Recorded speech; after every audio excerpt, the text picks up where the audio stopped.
ભયંકર ગરમી વચ્ચે ગુજરાતમાં મોસમ કરવટ બદલી રહી છે। તેવામાં ઉત્તર ગુજરાત માટે આગામી 72 કલાક ભારે રહેવાની આગાહી કરવામાં આવી છે। ગુજરાતમાં 5 શહેરોનું તાપમાન 40 ડિગ્રીએ પહોંચી ગયું છે। આ વચ્ચે નવી આગાહી આવી છે। આગાહી અનુસાર આગામી 5 દિવસ વાતાવરણ સૂકું રહેશે। 2 દિવસ સુધી સૌરાષ્ટ્ર કચ્છમાં હીટવેવની આગાહી છે, તો સૌરાષ્ટ્ર અને કચ્છમાં યલો એલર્ટની આગાહી કરવામાં આવી છે। દરિયાઈ વિસ્તારમાં ઉકળાટ અનુભવાશે, તો અમદાવાદ, ગાંધીનગરમાં 40 ડિગ્રી તાપમાન રહેશે। હવામાન વિભાગની આગાહી મુજબ આગામી 5 દિવસ સુધી રાત દિવસના તાપમાનમાં કોઈ મોટો ફેરફાર થવાની શક્યતા નથી।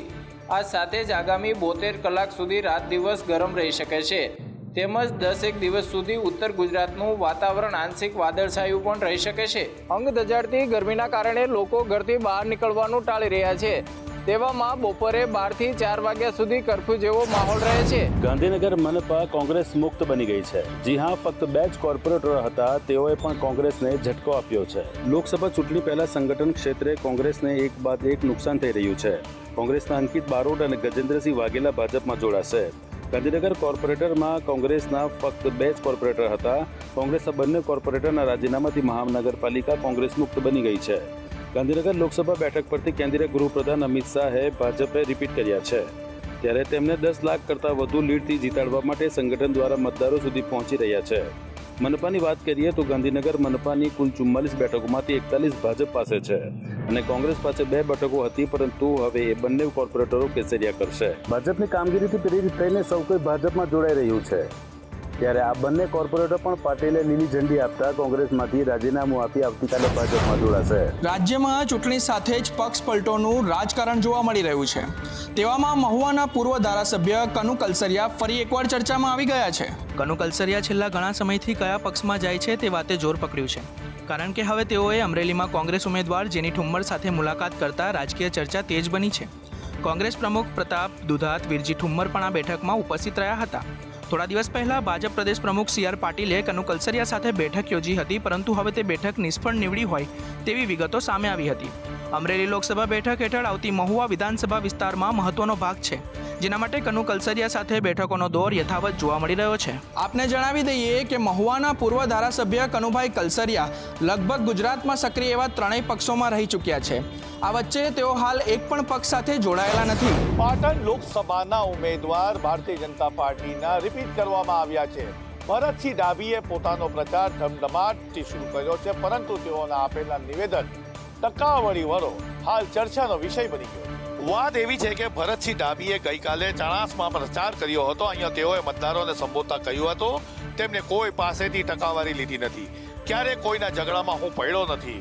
કોઈ સરપંચ હોય, ડેલિગેટ હોય કે સામાન્ય નાગરિક હોય, કોઈના પાસેથી કોઈ ટકાવારી લીધી જ નથી। હવે કોંગ્રેસના ઉમેદવાર ચંદનજી ઠાકોરે આ મામલે સવાલો ઉઠાવ્યા છે અને કહ્યું કે ભરતસિંહ ટકાવારી નથી લેતા, તો શું સાંસદો ટકાવારી લે છે? ભરતભાઈ ડાભીએ ભારતીય જનતા પાર્ટીના ઉમેદવારે જો આવું સ્ટેટમેન્ટ આપ્યું હોય તો એ ટકાવારી નથી લેતા, તો બાકીના ગુજરાતના સાંસદો ટકાવારી લે છે। ગુજરાતની ભારતીય જનતા પાર્ટીની સરકાર ભ્રષ્ટાચારી છે એવું પ્રસ્થાપિત થાય। હવે આપને જણાવી દઈએ કે પાટણ લોકસભા બેઠક પર ઠાકોર સમાજનો પ્રભુત્વ છે અને બંને પક્ષોએ ઠાકોર સમાજના જ ઉમેદવારો મેદાનમાં ઉતાર્યા છે અને વર્ષ 2024 લોકસભાની પાટણની સીટ રસપ્રદ રહેશે। ભાજપના દિગ્ગજ નેતા રમણલાલ વોરા અને કાર્યકર્તાઓ સાથે રકઝકનો વિડીયો વાયરલ થયો છે। કાર્યકર્તાઓ કંઈક કામ લઈને ગયા હતા અને નેતાજી ગુસ્સે થઈને બોલતા હોવાનું સામે આવી રહ્યું છે। ગુજરાત ભાજપમાં હાલ ઉકળતો ચરુ જેવી હાલત છે। એક સાંધો ત્યાં તેર તૂટે જેવી સ્થિતિ છે। લોકસભાની ચૂંટણી પહેલાં તો બધું બરાબર હતું, પરંતુ જેમ ચૂંટણી પ્રચાર શરૂ થયો તેમ વિવાદો શરૂ થયા છે। એવામાં ભાજપના દિગ્ગજ નેતા અને ધારાસભ્ય રમણલાલ વોરા પર હાલ આરોપનો મારો ચાલ્યો છે। પહેલા મહિલાઓને અપશબ્દો બોલ્યાનો આરોપ અને આજે તેઓના કાર્યકર્તાઓ સાથે રકઝક કરતો વિડીયો સામે આવ્યો છે। આપણે ઈડરવાળા દીક્ષિતનો વિરોધ કરવા ગયા હતા, દીક્ષિત ના ચાલે, 25 માં મેં ના કહેતા સાહેબ, 25 માં મેં ના કહેતા, 25 માં મેં એકલા ના કહેતા, આજ સુધી ના કાર્યક્રમ ના એવું ના હોય સાહેબ।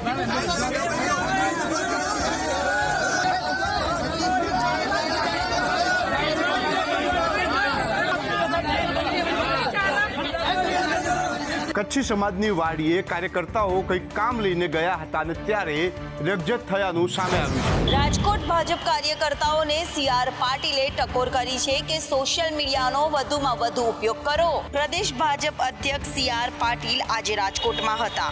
અહીં તેઓએ સૌરાષ્ટ્ર સોશિયલ મીડિયા સેલના કાર્યકરોને સંબોધિત કર્યા હતા। અહીં બોટાદ, જામનગર, પોરબંદર, અમરેલીના કાર્યકરો હાજર રહ્યા હતા। ત્યારે પાટીલે ટકોર કરી હતી કે PM, કેન્દ્રીય ગૃહમંત્રી, CM, MLAના ટ્વીટ રિટ્વીટ કરો, સોશિયલ મીડિયાને લાઈક કરો અને તેમાં કમેન્ટ કરો। ત્યારે સોશિયલ મીડિયાનો ઉપયોગ નહીં કરો તો ક્યારે કરશો? નરેન્દ્ર મોદીના સમયમાં કામ સૌનું સૌભાગ્યની વાત છે। લોકસભાની ચૂંટણી પહેલા CR પાટીલે રાજકોટની મુલાકાત લીધી અને અહીં વિવિધ બેઠકો પણ કરી તેમજ મત વિસ્તારના પ્રમુખ અને આગેવાનો સાથે બેઠક પણ કરી હતી। આ સાથે જ પાટીલે વધુમાં કહ્યું છે કે તમામ સભ્યો સોશિયલ મીડિયાના પેજ કમિટીના સભ્યો બનો। પેજ કમિટીના સભ્યો બનવાનું એટલે સોશિયલ મીડિયામાં જવાબદારી પોતાની વધારવાની છે। કેજરીવાલને CM પદેથી હટાવવાની અરજી દિલ્હી હાઈકોર્ટમાં ફગાવી દેવામાં આવી છે। તો બીજી બાજુ 1 એપ્રિલ સુધી કેજરીવાલ EDની કસ્ટડીમાં રહેશે। દિલ્હીના મુખ્યમંત્રી અરવિંદ કેજરીવાલને મુખ્યમંત્રી પદેથી હટાવવાની અરજી હાઈકોર્ટમાં ફગાવી દેવામાં આવી છે। દિલ્હી હાઈકોર્ટનું કહેવું છે કે આ એક રાજકીય મામલો છે જે ન્યાયતંત્રના દાયરામાં નથી આવતો, તેથી આમાં ન્યાયિક હસ્તક્ષેપની જરૂર નથી। હાઈકોર્ટે કહ્યું કે આ મામલો કારોબારીના અધિકાર ક્ષેત્રમાં છે, અમે તેની ન્યાયિક સમીક્ષા કરી શકતા નથી। કોર્ટે પૂછ્યું કે શું એવી કોઈ કાનૂની જવાબદારી છે કે જેના હેઠળ કેજરીવાલને કસ્ટડીમાં આવ્યા બાદ હટાવવાની જરૂર હતી? તો રાઉઝ એવન્યુ કોર્ટે લીકર પોલિસી કેસમાં દિલ્હીના CM અરવિંદ કેજરીવાલને ED કસ્ટડીની વધુ 4 દિવસ લંબાવી છે। આ પહેલા કોર્ટમાં 39 મિનિટ સુધી સુનાવણી ચાલી હતી। કેજરીવાલે પોતે આ કેસની દલીલ કરી હતી।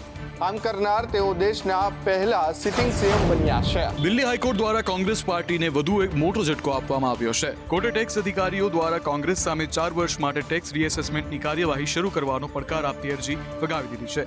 એનો સીધો મતલબ એ થાય છે કે હવે જ્યાં સુધી આ મામલાનો કોઈ નિર્ણય ન આપે ત્યાં સુધી કોંગ્રેસના બેંક ખાતાઓ પણ ફ્રીઝ રહેશે।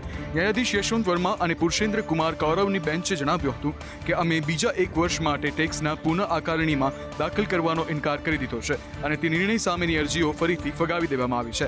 વર્તમાન કેસ આકારણી વર્ષ 2017 થી 2021 સુધીનો છે। પાછલી અરજીમાં જે ગયા અઠવાડિયે ફગાવી દેવામાં આવી હતી તેમાં કોંગ્રેસ પક્ષે આકારણી વર્ષ 2014-15 થી 2016-17 સંબંધિત પુનઃમૂલ્યાંકનની કાર્યવાહીની શરૂઆતને પડકારી હતી। તો મામલે બીજેપીના નેતા પુનેવાલાનું નિવેદન સામે આવ્યું અને કહ્યું કે હાઈકોર્ટે પહેલીવાર આવી રીતે કોંગ્રેસનો વાહિયાત પ્રચારને ફગાવ્યો નથી। NDPSના કેસમાં પૂર્વ IPS અધિકારી સંજીવ ભટ્ટને કોર્ટે 20 વર્ષની સજા ફટકારી છે। અલગ અલગ 11 કલમો હેઠળ સંજીવ ભટ્ટને સજા અને દંડ ફટકારવામાં આવ્યો છે। પૂર્વ IPS અધિકારી સંજીવ ભટ્ટે નોંધાયેલા ખોટા NDPS કેસ મુદ્દે પાલનપુર બીજી એડિશનલ સેશન કોર્ટે દોષિત જાહેર કરી 20 વર્ષની સજા સાથે ₹2 લાખનો દંડ ફટકાર્યો છે। પાલનપુરની સબ જેલમાં બંધ સંજીવ ભટ્ટને ગઈકાલે પાલનપુરની સેશન્સ કોર્ટમાં રજૂ કરવામાં આવ્યા હતા, જ્યાં કોર્ટે સંજીવ ભટ્ટને દોષિત જાહેર કર્યા હતા। જોકે કોઈ સજા સંભળાવવામાં આવી નહોતી, ત્યારે આજે ફરીથી કોર્ટમાં રજૂ કરાતા કોર્ટે 20 વર્ષની સખત કેદની સજા અને ₹2 લાખનો દંડ ફટકાર્યો છે। સંજીવ ભટ્ટ પર 1996માં પાલનપુરની હોટલમાં રાજસ્થાનના વકીલના રૂમમાં ખોટી રીતે ડ્રગ્સ પ્લાન્ટ કરી દુકાન ખાલી કરાવવા ધમકી આપી વકીલને ફસાવવાનો આરોપ લાગ્યો હતો। સર શું કહેવા માંગો છો? સર શું કહેવા માંગો છો? સર શું કહેવા માંગો છો? 5 સપ્ટેમ્બર 2018ના રોજ સંજીવ ભટ્ટની બનાસકાંઠા પોલીસે ધરપકડ કરી હતી। ત્યારથી જ સંજીવ ભટ્ટ સબ જેલમાં બંધ છે। જામનગરમાં કોંગ્રેસના મહિલા કોર્પોરેટરના પતિએ મહાનગરપાલિકાના સિટી ઇજનેર પાસે ખંડણી માંગી છે। દર મહિને 1 લાખનો હપ્તો માંગતા ચકચાર મચી ગઈ છે। વોર્ડ નંબર 7ની ઇમ્પેક્ટ ફીવાળી ફાઇલ ગેરકાયદે પાસ કરાવવા દબાણ કરી પૂર્વ કોર્પોરેટર દીપુ પારિયાએ અધિકારી પાસેથી દર મહિને 1 લાખનો હપ્તો માંગી ધાક ધમકી આપ્યાનો ફરિયાદમાં આરોપ લગાવાયો છે। ઉપરાંત ખોટી રીતે એટ્રોસિટી કેસમાં ફસાવી દેવાની પણ ધમકી આપી હોવાનું જાહેર થયું છે। જામનગર મહાનગરપાલિકા પરિસરમાં ત્યારે ચકચાર મચી ગઈ, જ્યારે ઓફિસમાં ઘૂસી પૂર્વ કોર્પોરેટર અને હાલના કોર્પોરેટરના પતિ દીપુ પારિયાએ ધાક ધમકી આપી ફરજમાં રૂકાવટ કરી હતી। આ બનાવ અંગે સિટી એજનેટ ભાવેશ જાનીએ સિટી એ ડિવિઝન પોલીસ દફતરમાં ફરિયાદ દાખલ કરાવી છે. આ સાથે જ હારૂન પલેજાની હત્યા થઈ તેમ હત્યા કરાવી દઈશ તેવું કહેતા સાયચા ગેંગ સાથે સાંઠગાંઠ છે કે શું તેવા અનેકવિધ સવાલો ઊભા થઈ રહ્યા છે. તરફ ઉનાળો કાળો કહેર વર્તાવી રહ્યો છે, ત્યારે બીજી તરફ ભાવનગર શહેરમાં છેલ્લા 4 વર્ષથી બગીચાઓના કામો છે તે અધૂરા હોવાના બોલતા પુરાવો છે તે સામે આવ્યા છે. ભાવનગર મનપા જાણે પ્રજાના પૈસે માત્ર વાપરવા અને વેડફવામાં જ માહિર હોય એવો દાખલો છે તે સામે આવ્યો છે. છેલ્લા 4 વર્ષથી 2 બગીચાના કામ છે તે કરવામાં આવી રહ્યા છે, પરંતુ બગીચાના કામ પૂરા થવાનું નામ જ નથી લેતા. ઘોઘા સર્કલનો બગીચો અને સરદારનગરના બગીચાનું કામ હજુ પણ અધૂરું છે, જેથી સ્થાનિકો તેનો ઉપયોગ છે તે કરી શકતા નથી. સરદારનગર સર્કલના ડેવલપમેન્ટ માટે ₹40 લાખ અને ઘોઘા સર્કલ માટે ₹36 લાખ મંજૂર થયા હતા અને ત્યારબાદ આ ડિઝાઇન બરાબર નથી તેમ કહીને કામ છે તે ટલ્લે ચડ્યું હતું. આ કામગીરીને લઈને અનેક વખત રજૂઆતો પણ કરવામાં આવી છે, પરંતુ તંત્રના બહેરા કાને આ વાત પહોંચતી નથી. એના કારણે કહી શકાય કે કામ છે તે અધૂરા રહ્યા છે. દરરોજ કોઈને કોઈ બ્રિજ કે ઓવરબ્રિજની દયનીય પરિસ્થિતિને લઈને સમાચાર સામે આવતા રહે છે, ત્યારે આજે કરજણના ઓવરબ્રિજની દયનીય પરિસ્થિતિ અને વરવી વાસ્તવિકતા સામે આવી છે. વડોદરાના કરજણમાં નવા અને જૂના બજારને જોડતા 2 ઓવરબ્રિજ આવેલા છે, જેમાંથી જૂનું ઓવરબ્રિજ બિસ્માર હાલતમાં હોવાના દ્રશ્યો સંદેશના કેમેરામાં કેદ થયા છે. થોડા મહિનાઓ પહેલા તેનું સમારકામ પણ કરાયું હતું, પરંતુ ફરીથી પરિસ્થિતિ ઠેરની ઠેરે જોવા મળી રહી છે. હવે આ બ્રિજ પરનો RCCનો નાનો ટુકડો બ્રિજ નીચે પડતા નીચેથી પસાર એક ઈસમના માથા પર પડ્યો, જેના કારણે તેને માથામાં ગંભીર ઈજા પહોંચી, જેથી હાજર રાહદારીઓએ તેને તાત્કાલિક ખાનગી દવાખાને લઈ ગયા હતા, જ્યાં તેઓએ માથાના ભાગે ટાંકા લઈને સારવાર કરવામાં આવી હતી. આ ઓવરબ્રિજનું જો ફરીથી સમારકામ કરવામાં આવે તો મોટો અકસ્માત ટાળી શકાય છે. ઉલ્લેખનીય છે કે કરજણના 2 જૂના ઓવરબ્રિજ પૈકી આ ઓવરબ્રિજની હાલત હાલ દયનીય પરિસ્થિતિમાં છે, જેના કારણે લોકોને સતત ભય રહે છે. ભાવનગર શહેરમાં એક ફ્લેટમાં માથે મોત લટકે છે અને જેમાં લોકો રહે છે, જેમાંથી એકનો આજે આ લટકતા મોતે જીવ લીધો છે. શહેરના દેવબાગ વિસ્તારમાં આવેલા પ્રમુખ દર્શન ફ્લેટનો દાદરાનો ભાગ આજે ધરાશાયી થયો, જેમાં એક 50 વર્ષીય વ્યક્તિ પર સ્લેબ પડતા તેનું મોત નીપજ્યું છે, તો વળી 2 વાહનોનું કચ્ચરઘાણ નીકળી ગયું છે. આ સ્લેબ ધરાશાયી થયાની જાણ ફાયર વિભાગને થતાં જ તરત જ ફાયરનો કાફલો ઘટના સ્થળે દોડી આવ્યો હતો અને રેસ્ક્યુની કામગીરી હાથ ધરી હતી. હાલ આ ફ્લેટમાં વસવાટ કરતા 32 જેટલા પરિવારોનું સ્થળાંતર કરવામાં આવ્યું છે. આપને જણાવી દઈએ કે 1994માં આ ફ્લેટ બનાવવામાં આવ્યા હતા અને તેના કારણે તે જર્જરિત થતા આજે આ દુર્ઘટના સર્જાઈ હતી. મહત્વની વાત છે કે આ ફ્લેટ છેલ્લા 30 વર્ષથી જર્જરિત હાલતમાં હોવા છતાં મનપા દ્વારા આજ દિન સુધી કોઈ પણ જાતનો સર્વે કરાયો નથી. એટલું જ નહીં, પરંતુ આજ દિન સુધી આ જર્જરિત બિલ્ડિંગને કોઈ પણ જાતની નોટિસ પણ ફટકારવામાં આવી નથી. સુરતમાં ગઈકાલે SMC ડમ્પરની અડફેટે મહિલાનું મોત થયું હતું અને આ કેસમાં ડ્રાઈવરને માર મરાયો હતો. હવે તેના વિરુદ્ધમાં પાલિકાના યુનિયન સભ્યોએ વિરોધ નોંધાવ્યો હતો. વાત જાણે એવી છે કે મહાનગરપાલિકાના કોન્ટ્રાક્ટર કર્મચારી ડ્રાઈવરે ગઈકાલે ડમ્પર કરતી વખતે એક મહિલાને અડફેટે લીધી હતી અને તેનું મોત નીપજ્યું હતું. એ સમયે ત્યાં હાજર લોકોએ ડ્રાઈવરને માર માર્યો હતો, જેમાં ડ્રાઈવર ઇજાગ્રસ્ત થયો હતો. ત્યારે ડ્રાઈવરને ટોળાએ માર મારતા આજે યુનિયન દ્વારા કતારગામ વાહન ડેપો ખાતે વિરોધ પ્રદર્શન કર્યું અને ડેપોમાંથી એક પણ વાહનને બહાર જવા દીધું ન હતું. પાલિકાના તમામ 9 યુનિયન દ્વારા ગાયત્રી વાહન ડેપો પર ચક્કાજામ કર્યો હતો. હાલ આ ડ્રાઈવરને જે તે લોકોએ માર માર્યો હતો તે તમામ લોકો સામે પોલીસ ફરિયાદ દાખલ કરવા યુનિયને માંગ કરી છે. સાથે આ યુનિયને એવી પણ માંગણી કરી છે કે ડ્રાઈવરને રક્ષણ આપવામાં આવે. જો કે સુરતમાં ડમ્પરની અડફેટે અનેક વાહન આવે છે એ પણ સત્ય છે. મહેસાણામાં શિક્ષણ જગતને લાંછન લગાડતી ઘટના સામે આવી છે. બટાસાની સ્કૂલનો શિક્ષક જે છે તે દારૂ પીધેલી હાલતમાં સ્કૂલમાં પહોંચ્યો હતો અને બાળકીઓને અડપલા કર્યા હતા. ઉત્તરાયણની પ્રાથમિક શાળામાં શિક્ષકની શરમજનક કરતૂત સામે આવી છે. એક શિક્ષકને ગુરુનું સ્થાન આપવામાં આવ્યું છે, ત્યારે શિક્ષકો શું આવું બાળકનું ઘડતર કરશે? શિક્ષકની આવી કરતૂતથી સમગ્ર શિક્ષણ જગતને લાંછન લાગ્યું છે. શિક્ષક અરુણ પરીખની આવી કરતૂતથી નાની નાની બાળકીઓ જે છે તે ડરી ગઈ હતી. અગાઉ પણ શિક્ષકની સામે વાલીઓ દ્વારા આ બાબતે ફરિયાદ કરવામાં આવી હતી, પરંતુ આ બાબતે પ્રિન્સિપલ દ્વારા કોઈ પણ પગલાં ન ભરાયા હતા.